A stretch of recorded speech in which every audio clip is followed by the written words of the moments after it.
Hello, everybody. Good to see you again. Thanks for joining me and just continuing our thoughts around some of the things that are happening in the world today and the book Reappearing Church that we've been referring to a little bit. But I just wanted to open with a scripture as we share some thoughts today. And the scripture is out of Exodus chapter 33 and verse 14, and it says, "My presence will go with you and I will give you rest."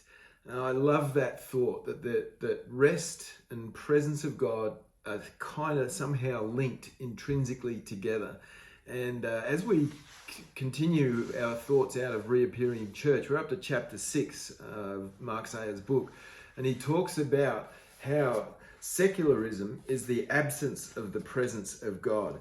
And what a thought that is. And, as we think about this, I'll just share one of the things that he writes here. He says that there's a building crescendo crying out for God's presence. The story of the Old Testament, from the story of God sacrificing animals for their skins to cover Adam and Eve's shame, his appearance to Moses in a burning bush and on a mountain, his dwelling in the holiest of holies in the tabernacle and temple, to the cries of prophets, both major and minor, for his return.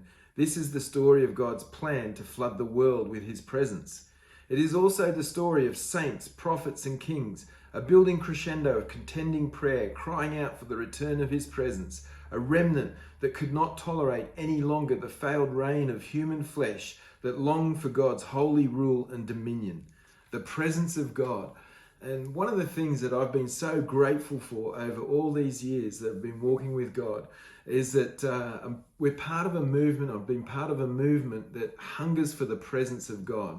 And Pastor Phil and Chris, who have led us so faithfully all these years, that has been the priority for them, is seeking after the presence of God. And when it's put so succinctly that secularism is the absence of the presence of God, it's no wonder that so many of us are struggling to find rest, because we're struggling to find peace in the midst of turmoil, when what we should be really seeking is the presence of God. One of Pastor Phil's books that is probably my favorite of his is If the Art of Prayer. And I just want to share one of the poems that he's written in that around this thought of the presence of God. And the poem reads this way: "Outside, beyond the noise, beyond the walls, the stuff, there in that place where the cloud is, that's where I'll go. I'll seek him. I'll go somewhere else. Just for him, not me, not for anyone. There I'll seek him. There I'll find him."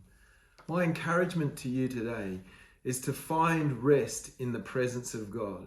And so it's actually harder than it sounds. It sounds a very simple and easy thing to do. But I think one of the reasons that makes it so difficult is that secularism is the absence of the presence of God. So when we seek after the presence of God, we're pushing into the face of secularism. We're pushing into a worldview and a world system that demands the absence of the presence of God. And so that's why we have to fight to get into the presence of God.